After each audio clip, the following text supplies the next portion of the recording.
They say, oh my God, I see the way you shine.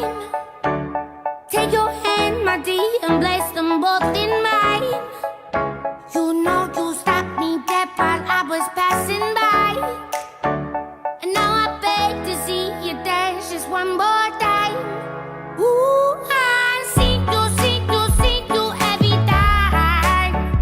And oh my, I like your style. You make. Good morning to all the lovely early year children and teachers, and a very happy Wednesday to you all. This morning we will be treated to a story read to us by Mrs. Richards. We all know how wonderful those are, so we will look forward to that in just a few minutes from now. Today I would like to talk to you a little bit about uniforms and looking smart when we come to school. We've noticed that some of the girls are coming in wearing nail polish. If you're painting your nails over the weekends, please be sure to remove the nail polish before school starts on a Monday morning. Nail polish is not allowed at school. Also, girls with long hair, could I ask that you please tie it up? You look much smarter in your uniform when your hair is tied back neatly. Another request is to please use black or blue hair bands or Alice bands. You can save your gorgeous colourful hair accessories for the weekends along with the nail polish. Okay, and the next one applies to boys and girls. Please guys, we should all be wearing short white socks with our tackies or our trainers. Okay, I'm seeing a few different colours, which is not allowed at Northside. Okay, so we are aiming to be the friendliest and the kindest and the smartest school in Botswana. All right.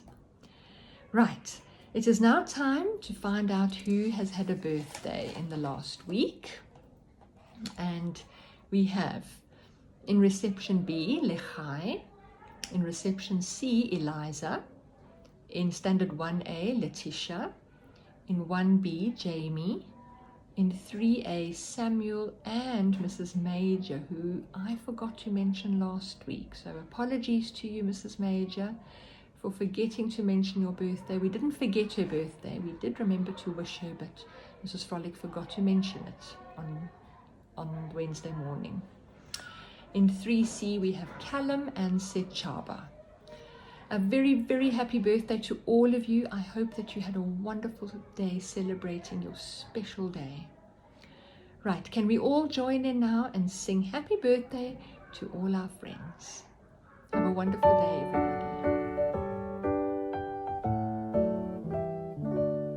Happy birthday to you. Happy birthday to you. Happy birthday, happy birthday, happy birthday to you.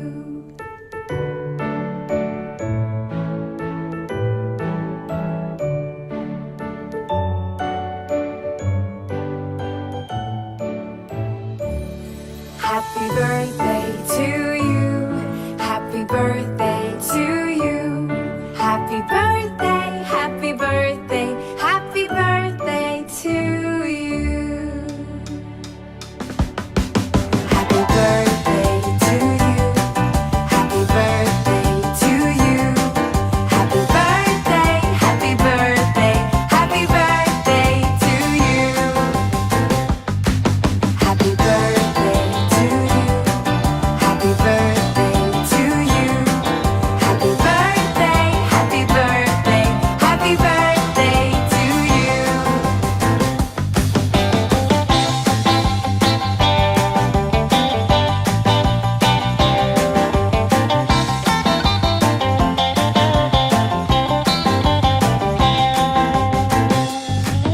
Happy birthday to you. Happy birthday to you. Happy birthday, happy birthday, happy birthday to you. Happy birthday to you. Happy birthday to you. Happy birthday, happy birthday, happy birthday to you.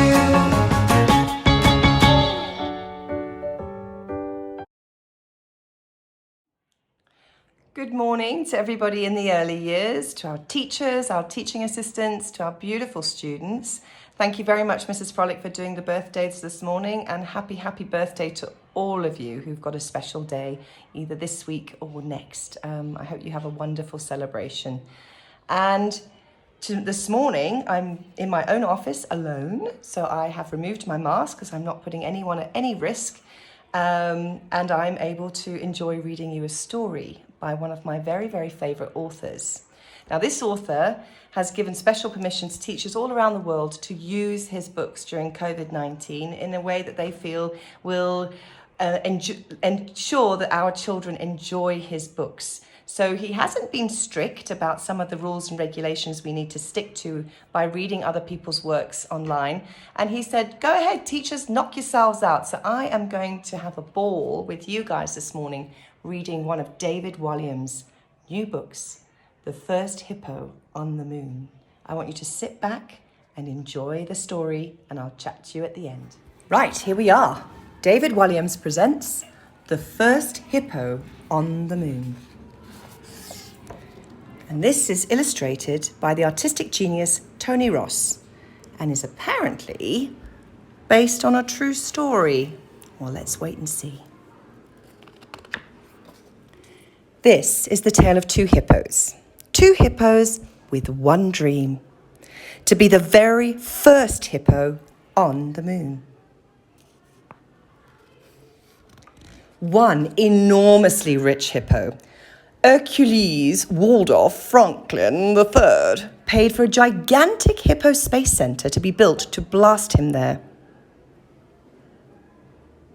Sheila didn't. Yes, the other hippopotamus's name is Sheila.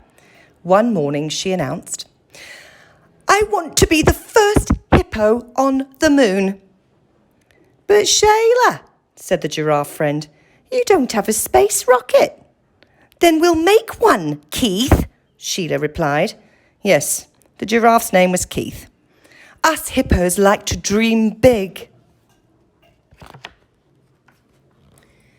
Sheila's friends got to work building her a rocket. Quick as you can! Well, you could help me, dear. Tina, the elephant, brought back the biggest tree trunk she could find. Joyce, the gorilla, fetched the longest vine, and Derek, the ostrich, was given the task of gathering the pongiest mountain of rhinoceros dung. After many days and nights, the animals finally unveiled their space rocket. Well, something that looked a bit like a space rocket. A tiny bit. Thank you, friends. It's my very own hippo rocket.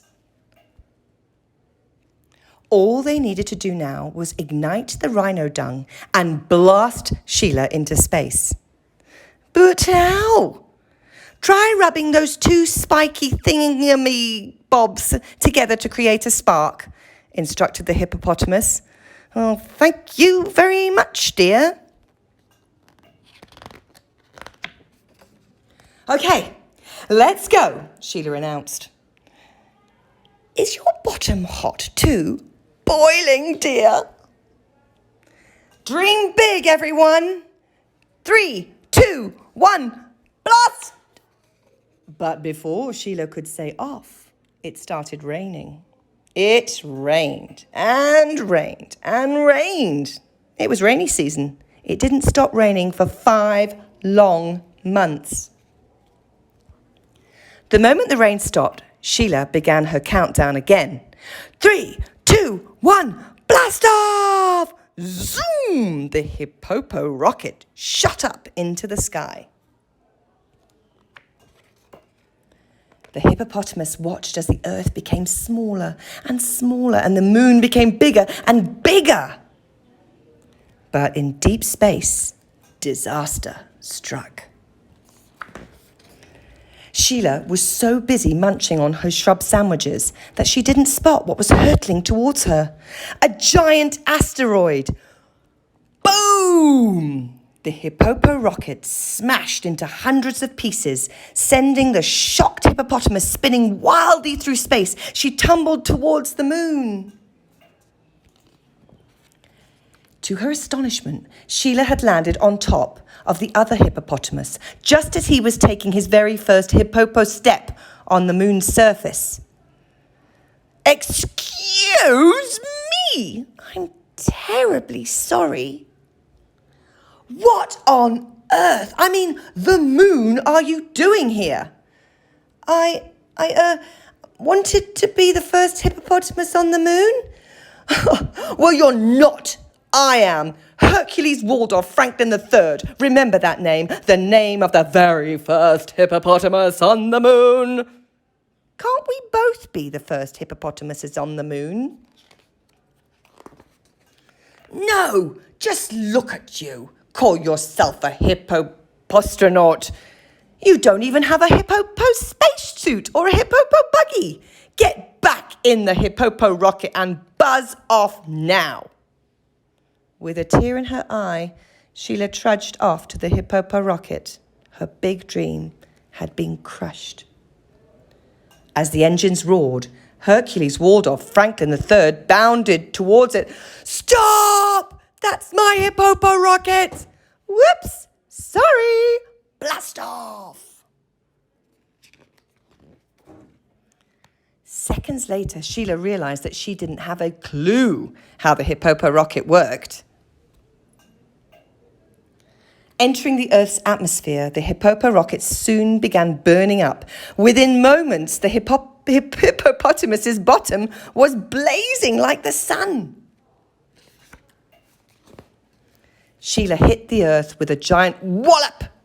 She lay motionless on the ground, her bountiful behind sizzling like a sausage. "Sheila, wake up!" "Oh, is it sad, isn't it? Tragic, dear." But she wouldn't wake up. This was the saddest day the jungle had ever seen. Then, out of the silence, another one, longer and louder than the first. It was Sheila. "What's that awful smell?" "Oh, it's made my eyes water. Try and breathe through your mouth, dear." The hippopo trump was so thunderous, she woke herself up. Now Sheila was famous all over the world as the very first hippopotamus on the moon. Dream big, written in the stars. She never mentioned the other hippopotamus who got there first. Not fair. So whatever you do, please don't tell anyone. Keep it a secret. Right, I do hope you enjoyed that story. I know it's a little bit silly, but sometimes when life seems a bit complicated with COVID-19, it's really important that we have a bit of silliness in our lives and have a giggle, because that always makes us feel so much better about things. So I hope you enjoyed it. Please look out for other David Walliams' books in the library. He's a very, very funny writer and he brings sunshine to your day. So look out for them. There's one called The Slightly Annoying Elephant. And I think us living here in Botswana, maybe some of us have even met a slightly annoying elephant on our holidays. Have a wonderful week, everybody. Be kind to yourselves, be kind to your parents and to your teachers and to one another. Have a wonderful week and I look forward to another story time soon in your classrooms. All right, enjoy your week. A duck walked up to a lemonade stand and he said to the man running the stand, "Hey, bump, bump, bump, got any grapes?" The man said, "No, we just sell lemonade, but it's cold and it's fresh and it's all homemade. Can I get you a glass?" The duck said, "I'll pass." Then he waddled away, waddle, waddle, till the very next day, bump, bump, bump, bump, bump, ba-dum. When the duck walked up to the lemonade stand and he said to the man running the stand, "Hey, bump, bump, bump, got any grapes?" The man said, "No, like I said yesterday, we just sell lemonade, okay? Why not give it a try?" The duck said, "Goodbye." Then he waddled away, waddle, waddle. Then he waddled away, waddle, waddle. Then Then he waddled away, waddle, waddle, till the very next day. Bum, bum, bum, bum, bum, ba-dum. When the duck walked up to the lemonade stand, and he said to the man, run in the stand, hey, bum, bum, bum, got any grapes? The man said, look, this is getting old. I mean, lemonade's all we've ever sold. Why not give it a go? The duck said, how about no? Then he waddled away, waddle, waddle. Then he waddled away, waddle, waddle, waddle. Then he waddled away, waddle, waddle, till the very next day. Bum, bum, bum, bum, bum, ba-dum. When the duck walked up to the lemonade stand, and he said to the man, run in the stand, hey, bum, bum, bum, got any grapes? The man said, that's it, if you don't stay away, duck, I'll glue you to a tree and leave you there all day stuck. So don't get too close. The duck said, adios. Then he waddled away, waddle, waddle. Then he waddled away, waddle, waddle, waddle. Then he waddled away, waddle, waddle, till the very next day. Bum, bum, bum, bum, bum, ba-dum. When the duck walked up to the lemonade stand, and he said to the man, run in the stand, hey, bum, bum, bum, got any glue? What? Got any glue? No, why would I? Oh, then one more question for you. Got any grapes? Bum, bum, bum, bum, bum, bum. And the man just stopped. Then he started to smile. He started to laugh. He laughed for a while. He said, come on, Duck, let's walk to the store. I'll buy you some grapes, so you won't have to ask anymore. So they walked to the store, and the man bought some grapes. He gave one to the duck, and the duck said, no thanks. But you know what sounds good? It would make my day. Do you think this store? Do you think this store? Do you think this store has any